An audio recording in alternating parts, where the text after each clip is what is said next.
क्योंकि लोगों को दिखाने के लिए आराधनालयों में और सड़कों के मोड़ों पर खड़े होकर प्रार्थना करना उनको अच्छा लगता है। मैं तुमसे सच सच कहता हूँ कि वे अपना प्रतिफल पा चुके। परंतु जब तू प्रार्थना करे तो अपनी कोठरी में जा और द्वार बंद करके अपने पिता से जो गुप्त में है प्रार्थना कर। तब तेरा पिता जो गुप्त में देखता है तुझे प्रतिफल देगा। प्रार्थना करते समय अन्य जातियों के समान बक बक ना करो, क्योंकि वे समझते हैं कि उनके बहुत बोलने से उनकी सुनी जाएगी। इसलिए तुम उनके समान ना बनो, क्योंकि तुम्हारा पिता तुम्हारे मांगने से पहले ही जानता है कि तुम्हारी क्या क्या आवश्यकताएं हैं। ये परमेश्वर का पवित्र वचन है। इसके पढ़े और सुने जाने पर परमेश्वर हम सबको आशीष दे। आमीन आमीन। हमें से कोई भी एक जन जल्दी से खड़े होकर प्रार्थना में अगुवाई करे आज के वचन के लिए। परमेश्वर हमसे बात करे। कोई भी एक जन जल्दी से खड़े हो जाए, प्रार्थना करें।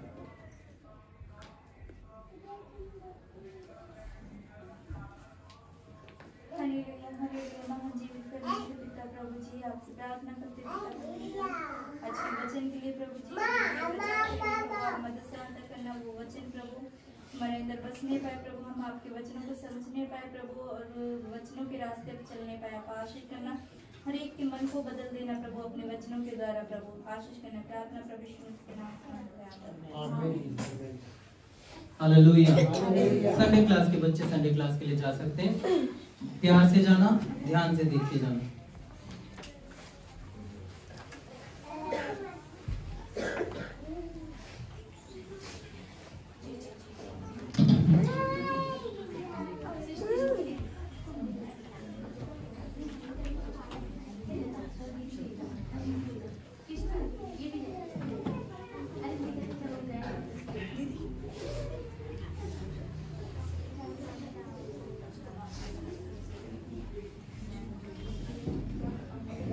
हालेलुया। प्रभु का धन्यवाद हो आज के इस अच्छे मौके के लिए।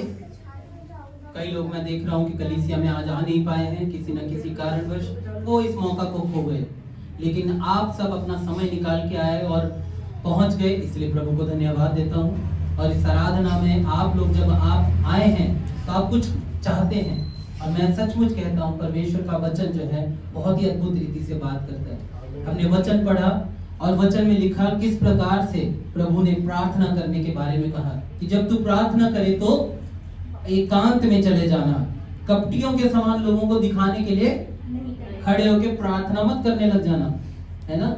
वो ऐसे लोग भी हैं जो प्रार्थना के बड़े बड़े शब्दों को बोल के दिखाते हैं और हमें लगता है या आपको लगता है कि अरे मुझे लगता है मुझे प्रार्थना करना नहीं आता। मन में ऐसे महसूस होता है, ऐसे बड़े बड़े शब्दों को बोलना पड़ता है प्रार्थना में, प्रार्थना मुझे नहीं आता। आप में से कई लोग हैं शायद से प्रार्थना करते भी नहीं है, यही विचार करते हुए कि मुझे समझ ही नहीं आता कि मैं कैसे प्रार्थना करूं।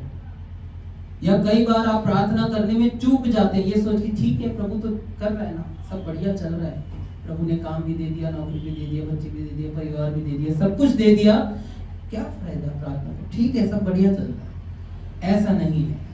प्रार्थना हमारे लिए एक कुंजी है, चाबी है जो स्वर्गीय आशीषों को खोलती है।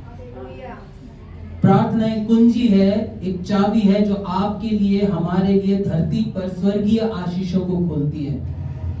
प्रार्थना परमेश्वर से बात करने का एक जरिया है। प्रार्थना अपना रिश्ता निभाने का एक जरिया है। प्रार्थना परमेश्वर ने दिया हुआ हथियार है जिसको हम शैतान के विरोध में इस्तेमाल करते हैं, और अगर उसे हथियार को इस्तेमाल ना किया जाए तो क्या होता है, उस पे जंग लग जाता है, फिर वो किसी काम का नहीं रहता। आपका जीवन भी नीरस इस वजह से हो जाता है, विश्वासी जीवन में आने के बाद कई सालों के बाद आप विश्वास में कमजोर क्यों दिखने लगते हैं, क्योंकि आप प्रार्थना में नीरस होते हैं, प्रार्थना में कमजोर होते हैं। मैंने ये विषय इसीलिए भी चुना, पिछले दिनों में प्रभु के अनुग्रह से एक जगह पे सेवकाई करने का मौका मिला और वहां पर प्रभु के लोगों के, नए लोगों के बीच में, अन्य जाति लोगों के बीच में जाकर सुसमाचार बांटने का एक मौका मिला, और एक अलग ही अनुभव था, एक अलग ही एक्सपीरियंस था। मैं परमेश्वर को धन्यवाद देता हूँ और उन प्रिय लोगों के लिए धन्यवाद देता हूँ जिन्होंने मुझे इस काम के लिए अपने साथ ले जाना अच्छा समझा। और उन्हीं के साथ आने के बाद कुछ दिनों बाद ही मुझ तक एक वीडियो पहुंचा जो मैंने आप लोगों को भी भेजा था ग्रुप में, और वो इंग्लिश में था, लेकिन मैं आपके सामने हिंदी में बता रहा हूँ कि वो पास्टर योंगी चो बताते हैं कि जब उन्होंने प्रार्थना के बारे में बात की तो उन्होंने कहा अगर किसी के देश में, राज्य में, कलीसिया में अगर बेदारी आनी चाहिए तो बेदारी का रास्ता प्रार्थना से शुरू होता है। प्रार्थना से शुरू होता है। बेदारी का मतलब अंदर से हिला देने वाली बात, अंदर से हिला देने वाला काम। रिवाइवल कहते हैं। जब पानी में कोई डूब जाता है और उसको सांस नहीं आती तो उसको रिवाइव करते हैं, उसको सांसें लेने के लिए मदद करते हैं, है ना। आखिरी कोशिश क्या होती है, मुंह से मुंह लगा के उसको सांस भरते हैं। उसमें क्या किया जाता है, रिवाइव किया जाता है, उसको जगाया जाता है, पूरी तरह से अंदर से जगाने की कोशिश होती है। और जब उसकी सांस आती है तो पानी एकदम बाहर और वो एकदम से आंखें खोलता है। रिवाइवल, बेदारी हमारे जीवन में बहुत जरूरी है। आपके जीवन में बेदारी की बहुत जरूरी है। प्रार्थना के बिना ये बेदारी नहीं आ सकती। और वो पास्टर कहते हैं कि प्रार्थना करने के लिए वो कई घंटे लगाते हैं। उन्होंने क्या बोला, अंग्रेजी में कह रहे थे कि जब वो प्रार्थना करते तो अपने घुटनों पे वो, जब उनके घुटना उनका साथ देते थे घुटने, तो 5 घंटे लगातार प्रार्थना में बैठ जाते थे। कहते हैं अब तो मैं कमजोर हो गया हूं, इस वजह से अब मैं 3 घंटे तक बैठता हूं। फिर भी 3 घंटे की हिम्मत है उनके अंदर। और वो कहते हैं कि मैं बाकी और पास्टर लोगों को बुलाता हूं अपने साथ प्रार्थना करने के लिए। कुछ यूरोप से आते हैं, कुछ अमेरिका से आते हैं, कुछ कहीं से आते हैं, और उनको बैठकर मैं अपने कमरे में, प्रार्थना के कमरे में लेकर आता हूं और मैं उनका, और वो दरवाजा बंद कर देता हूं। और बंद करने के बाद जब मैं उनसे बोलता हूं कि अब ये प्रार्थना का दरवाजा, अब ये दरवाजा 1 घंटे के बाद तब खुलेगा जब हमारी प्रार्थना हो जाएगी। 1 घंटे की प्रार्थना के लिए बुलाया। और वो कहते हैं, वो पास्टर लोग प्रार्थना शुरू करते हैं, 5 मिनट शुरू करते हैं, 7 मिनट हो जाते हैं, 10 मिनट हो जाते हैं। उसके बाद उनके प्रार्थना के शब्द नहीं आते, सिर्फ हालेलुया, हालेलुया, हालेलुया, हालेलुया, सिर्फ यही चलता है। क्यों? क्योंकि व्यक्तिगत में प्रार्थना का जीवन कमजोर है। घर में प्रार्थना का जीवन लाचार हो गया। प्रार्थना को बैसाखी बना के रखा है।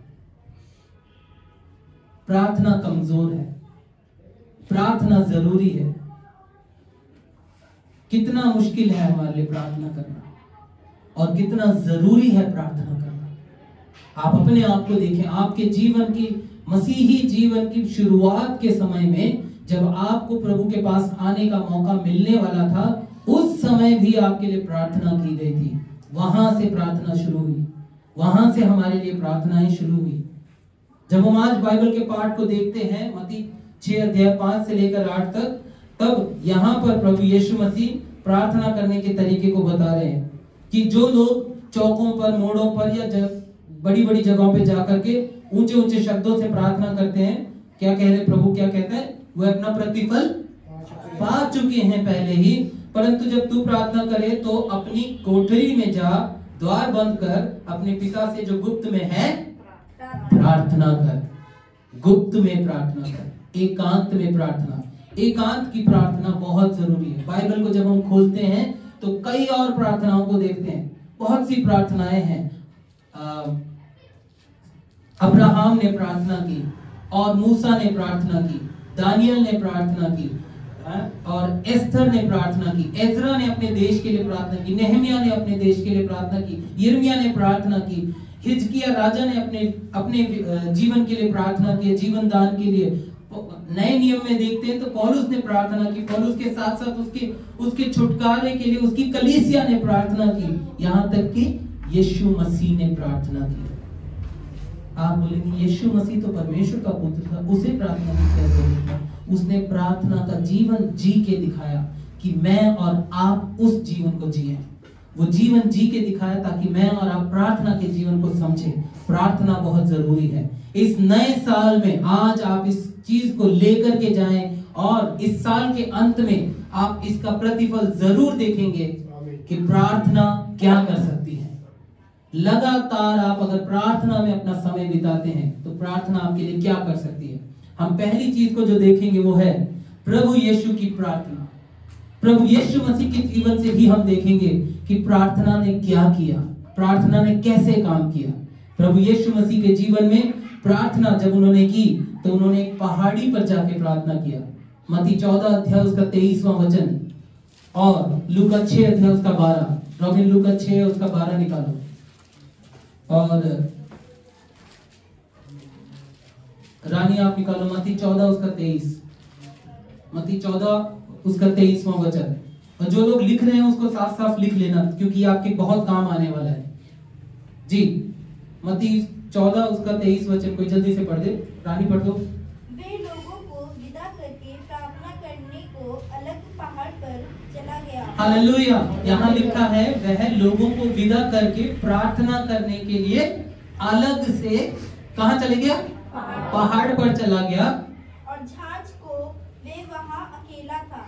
और सांझ को वह वहां अकेला था। सांझ को, शाम के समय यीशु मसीह प्रार्थना करने के लिए एक स्थान पे जा रहे हैं और वो अपने आप को अकेला करके जा रहे हैं, व्यक्तिगत। यीशु मसीह को पता है कि मैं जिस काम को करने के लिए जा रहा हूं वो काम असंभव है, मनुष्य सामर्थ्य में, शारीरिक सामर्थ्य में असंभव है। इसलिए मुझे परमेश्वर की सामर्थ्य की जरूरत है, मुझे परमेश्वर की हजूरी की जरूरत है, मुझे परमेश्वर की जरूरत है। इसलिए मैं उसके पास जाऊं। वो अकेले निकल गया। शाम के समय जब लोगों को विदा कर दिया, लोग जब घर चले गए, अपने अपने घर निकल गए, वो क्या करने जा रहा है? वो आराम करने नहीं जा रहा। वो थका है। लोगों से मिलने के बाद वो भी थक जाता है, शारीरिक रीति से वो भी थक गया, लेकिन फिर भी वो क्या करने के लिए गया?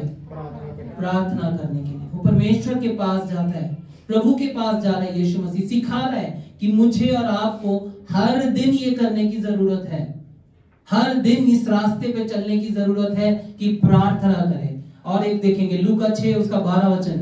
उन दिनों में वह पहाड़ पर प्रार्थना करने गया और परमेश्वर से प्रार्थना करने में सारी रात बिताई। सारी रात बिताई। हालेलुया। प्रभु के पास इतना समय था और इतना काम उसको करना था। उस काम को करने के लिए वो जानता था कि अगर उसको करना है तो वो बिना प्रार्थना के नहीं कर सकता। परमेश्वर के राज्य का काम अगर करना है तो बिना प्रार्थना के नहीं कर सकता, बिना प्रार्थना के नहीं कर सकता। प्रभु यीशु मसीह से एक बार चेले पूछने के लिए आए, प्रभु हम तो वहां प्रार्थना करने के लिए गए, हम लोगों के बीच में चिन्ह चमत्कार के काम करने के लिए गए, लेकिन वहां दुष्ट आत्मा तो निकली नहीं। प्रभु ने कहा ऐसे लोगों के लिए उपवास के साथ प्रार्थना करने की जरूरत है। प्रार्थना ही बल है, प्रार्थना ही सामर्थ है, प्रार्थना ही आपका हथियार है। प्रार्थना के कारण ही परमेश्वर के बड़े बड़े काम होते हैं। प्रार्थना के कारण ही देशों को जीता जा सकता है। प्रार्थना के कारण ही बंधनों को तोड़ा जा सकता है। यीशु मसीह जानता था कि इन लोगों को छुटकारा जो देना है वो अपनी सामर्थ्य से नहीं हो सकता। इन लोगों को जिस बेदारी में लेकर के निकालना है वो अपनी ताकत से नहीं हो सकता, अपनी बुद्धि से नहीं हो सकता। प्रभु ने एक बात को समझा, प्रभु यीशु मसीह ने, कि मुझे परमेश्वर की हजूरी में रहना जरूरी है। मैं उससे सारा हाल बयान करूं, मैं उसको बताऊं कि आज क्या हुआ है और मैं उसका धन्यवाद करूं और उसके साथ साथ मैं परमेश्वर से अगले दिन के लिए तैयारी भी करूं। प्रभु यीशु मसीह पहाड़ी पर सांझ के समय अकेले में प्रार्थना करने के लिए गए। दूसरी बात, प्रभु यीशु ने एक बगीचे में प्रार्थना की। मत्ती 26 अध्याय उसका 36 वचन। जब हम इस अध्याय को देखते हैं तो यीशु मसीह के संसार में सेवकाई के आखिरी के पल थे, लगभग आखिरी के पल। मत्ती 26 का 36 वचन, जल्दी से इसको पढ़ दें। और यहाँ पर प्रभु यीशु मसीह आखिरी पल, जब उसको मालूम है कि अब मुझे परमेश्वर के उस काम को करना है जिसके लिए मुझे यहाँ भेजा गया है, उससे भी पहले उस आखिरी पल में, उस लम्हे में वो क्या करता है? मत्ती 26 का 36। तब यीशु अपने चेलों के साथ गसमनी के नामक एक स्थान में आया। जी, तब प्रभु यीशु मसीह ने क्या किया? अपने चेलों को साथ में लिया और गत्समनी नामक एक बगीचे में आया और अपने चेलों से कहने लगा, यहीं बैठे रहना जब तक वहां जाकर प्रार्थना करूं। जब तक मैं वहां जाकर प्रार्थना करूं। वो फिर भी जानता है कि मुझे कितनी प्रार्थना की जरूरत है। प्रभु यीशु मसीह अपने जीवन की शुरुआत से ही प्रार्थना की अहमियत को समझते थे, प्रार्थना को कीमती समझते थे, प्रार्थना को बहुत ही व्यक्तिगत समझते थे। प्रार्थना से ही वो अपने परमेश्वर के करीब रहने की बात को जानते थे और वो उसी को करते आए थे आखिरी लम्हे तक। आखिरी लम्हे तक आपको मालूम है, जब यीशु मसीह क्रूस पे चढ़े तब भी यीशु मसीह ने क्या कहा? सबसे पहले कहा, हे पिता इन्हें क्षमा कर, क्योंकि ये नहीं जानते कि ये क्या करते। वो एक प्रार्थना थी। पिता से उस समय भी इन लोगों के लिए मांग रहे जो उसको क्रूस पे चढ़ा रहे, पिता से वो प्रार्थना करे। और आखिरी में जब उसने प्राण त्यागा तब भी उसने क्या कहा? हे पिता मैं अपने प्राण तेरे हाथों में सौंपता हूं। वो भी एक प्रार्थना ही थी। वो प्रार्थना से भरपूर जीवन जीता रहा और आज हम उस चीज को देख रहे हैं, प्रार्थना से भरपूर का जीवन। यीशु मसीह से एक और चीज को हम सीखते हैं कि प्रभु यीशु मसीह ने जंगल में अलग से जाकर प्रार्थना की, अलग से। इंग्लिश में लिखा है विल्डरनेस, विल्डरनेस। ये लूका रचित सुसमाचार 5:16 में लिखा है। ये वचन को जल्दी से पढ़ दें। लूका 5 उसका 16वां वचन।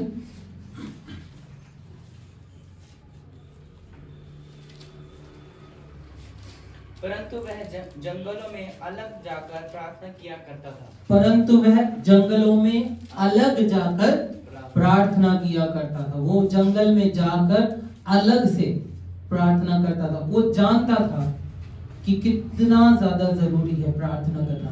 यीशु मसीह ने जब सेवकाई शुरू की, हम मत्ती 5वें अध्याय में देखते हैं उस चीज को कि यीशु मसीह क्या कर रहा था। यीशु मसीह ने 40 दिन और 40 रात उपवास रखा और वो कहां था?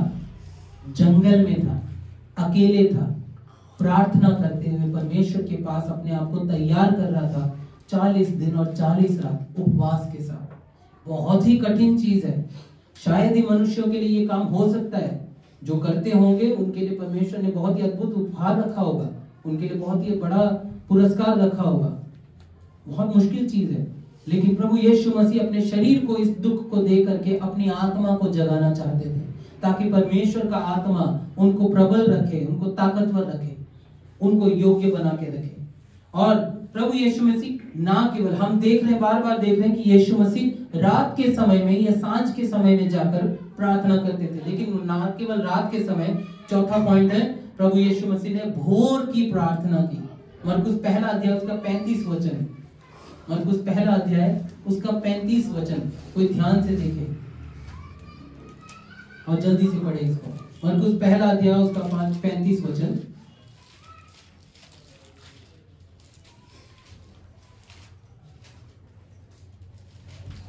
स्वर्गदूत ने उसको उत्तर दिया, पवित्र आत्मा तुझ पर उतरेगा और परम प्रधान की सामर्थ तुझ पर छाया करेगी, इसीलिए वह पवित्र जो उत्पन्न होने वाला है परमेश्वर का पुत्र कहलाएगा। मरकुस 1 अध्याय उसका 35।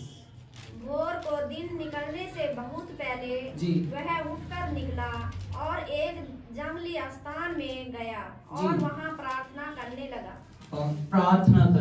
लेकिन कौन सा समय था? भोर को। और भोर के बारे में डिटेल लिखा है, भोर को सूरज उगने से पहले, जबकि अभी अंधेरा ही था। आप में से कितने लोग हैं जो इस समय उठ पाते हैं? प्रभु यीशु मसीह उठ के इस समय में प्रार्थना करने के लिए गए।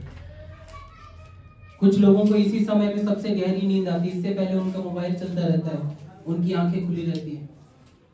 कुछ लोगों को फोन में बातें करते रहना होता है, मैं नहीं बताऊंगा क्यों बातें करते हैं, लेकिन आप समझ सकते हैं ये कैसा समय प्रभु यीशु मसीह ने चुना, जब अपने आराम को वो कर सकते हैं, अपने शारीरिक आराम को ले सकते हैं, तब वो क्या कर रहे हैं?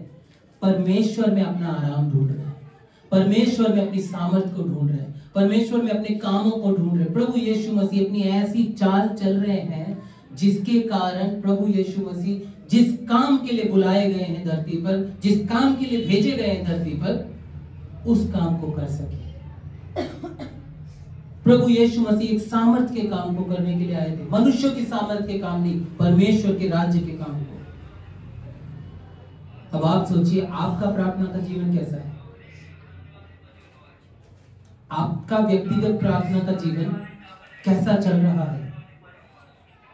क्या आप अपने व्यक्तिगत प्रार्थना के जीवन को देख करके आप ये कह सकते हैं अपने लिए कि हाँ, मैं बहुत अच्छा जीवन जी रही हूँ, या मेरा प्रार्थना का जीवन बहुत प्रभावशाली है, बहुत अच्छा है?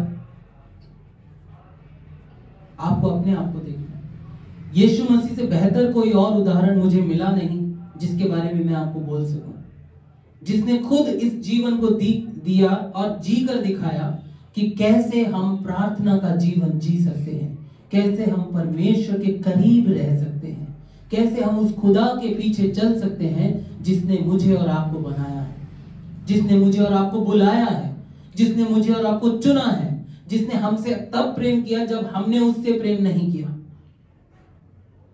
उस परमेश्वर के पास मेरी और आपकी विश्वास योग्यता क्या है? अगर आज तक आप प्रार्थना का जीवन ढंग से नहीं जी पा रहे, तो आज मैं आपको कुछ बातें बताता हूं। अपने प्रार्थना के जीवन को सुधारिए, और उसको सुधारने का सबसे अच्छा तरीका रहेगा कि अपने टाइम को मैनेज करिए, अपने वक्त को बांटना शुरू करिए। शेड्यूल योर टाइम, अपने शेड्यूल को बनाएं। आज आपके दिन में आपको क्या करना है, उस काम को करने के लिए आप कैसे तैयारी करेंगे। हम में से हर कोई स्कूल जाता है, स्कूल जाने के लिए हम क्या करते हैं? कपड़ों की तैयारी करते हैं। कपड़े कब तैयार करते हैं? सुबह तैयार करते हैं, या आप रात को तैयार करके रखते हैं? रात को करते हैं, क्योंकि आपको अगले दिन स्कूल जाना है, क्योंकि आपको मालूम है। इसका मतलब अगले दिन की तैयारी आप पिछली रात में करते हैं। तो आपके लिए बेहतर होगा कि पिछली रात में आप तैयारी करें कि आपको अगले दिन क्या करना है। मैं विश्वास करता हूं जब आप ये समय को बांटना सीख लेंगे और इसमें सुधार लेकर के आएंगे, आपके जीवन में बदलाव आप देखोगे। ना केवल आत्मिक जीवन में बल्कि व्यक्तिगत और शारीरिक जीवन में भी आप बदलाव देखोगे। आप अपने आप को देखो, आप अपना टाइम बांधो। जब मैं ये कह रहा हूं तो ये मेरे लिए भी है, और मैं इस चीज को कर रहा हूं, इसलिए मैं आपके सामने कहता हूं कि मैं इस चीज को करता हूं।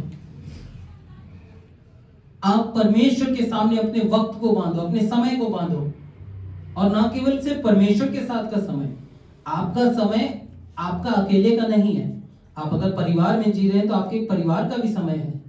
आप उनको कितना समय दे रहे हैं, अपने लिए कितना समय रख रहे हैं, अपने कामों को करने के लिए कितना समय रख रहे हैं। सबसे बढ़िया रहेगा, सबसे अच्छा समय जो आप समझते हैं, आप बताइए कौन सा सबसे अच्छा समय रहेगा जो आप परमेश्वर को देना पसंद करोगे? सबसे अच्छा समय कौन सा हो सकता है? सुबह, है ना? सुबह कौन कौन उठता है? सुबह कौन कौन 5 बजे उठता है? हाथ दीजिए। आप में से कई लोगों ने तो शायद वो वाला समय भी नहीं देखा होगा जब सूरज उगने से पहले का दिन कैसा लगता है।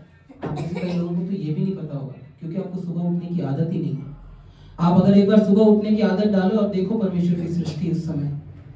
जो स्कूल जाते हैं आपने जरूर देखा होगा, क्योंकि आपको स्कूल के लिए उठना पड़ता है ना? लेकिन जब आपकी छुट्टी होती है, आप समय बांधिए। सुबह का समय, भोर का समय परमेश्वर के पास सबसे अच्छा समय रहता है, क्योंकि आप एक तरोताजगी के साथ उठते हैं, एक नई सामर्थ के साथ उठते हैं, एक नई इच्छा के साथ उठते हैं। उसी समय को आप परमेश्वर को दे दो, सबसे उत्तम समय वही रहेगा।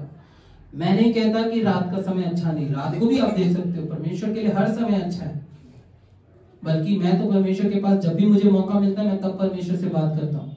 चाहे मुझे बैठ के बात करना पड़े, चाहे मुझे चल के बात करना पड़े, कहीं पे अगर मैं एक्टिवा चला रहा हूँ, अगर जा रहा हूँ कहीं रास्ते में, तब मैं बात कर, जैसा मुझे मन करता है वो आपके पास। लेकिन एक व्यक्तिगत समय, परमेश्वर और आप आराम से बैठ के बात करने वाला समय, वो समय बांटना बहुत जरूरी है। भोर का समय लो, सबसे अच्छा तरोताजगी के साथ, जब आप अपने परमेश्वर को वक्त दें, और उसके बाद आप परमेश्वर से कह सकते हैं, प्रभु मैं आज का दिन तैयार कर रहा हूं, अपना तैयार कर रही हूं, इसमें मुझे मदद करो और मेरी सहायता करो ताकि मैं इसको समझ सकूं, और अपने दिन को मैं आपके हाथों में सौंपता हूं, आप मेरी अगुवाई करो। उसमें आप पूरे दिन निश्चिंत रह सकते हो, ये बोलकर कि मुझे मालूम है मेरा परमेश्वर मेरे लिए करने वाला है। तो आप निश्चिंत हो जाएंगे। किस पे? परमेश्वर पे निर्भर हो जाएंगे, उस पे। भोर का समय परमेश्वर को दो। और जब भोर का समय परमेश्वर को देते हैं, यीशु मसीह के समान अलग हो जाइए, एक अलग स्थान बना लीजिए, प्रार्थना का एक स्थान बना लीजिए। मैं आपको सबसे बताता हूं, सबसे बड़ी कमजोरी है बिस्तर। आप सोचेंगे कि बिस्तर पे प्रार्थना कर लें, बिस्तर पे बाइबल पढ़ लें, तो बहुत मुश्किल है। जितने बच्चे पढ़ने लिखने वाले अपने एग्जाम्स की तैयारी अगर बिस्तर पे करते हैं, उनको पता है क्या होता है, 10 मिनट में नींद आ जाती है, क्योंकि बिस्तर सबसे बड़ी कमजोरी है हम लोगों के लिए।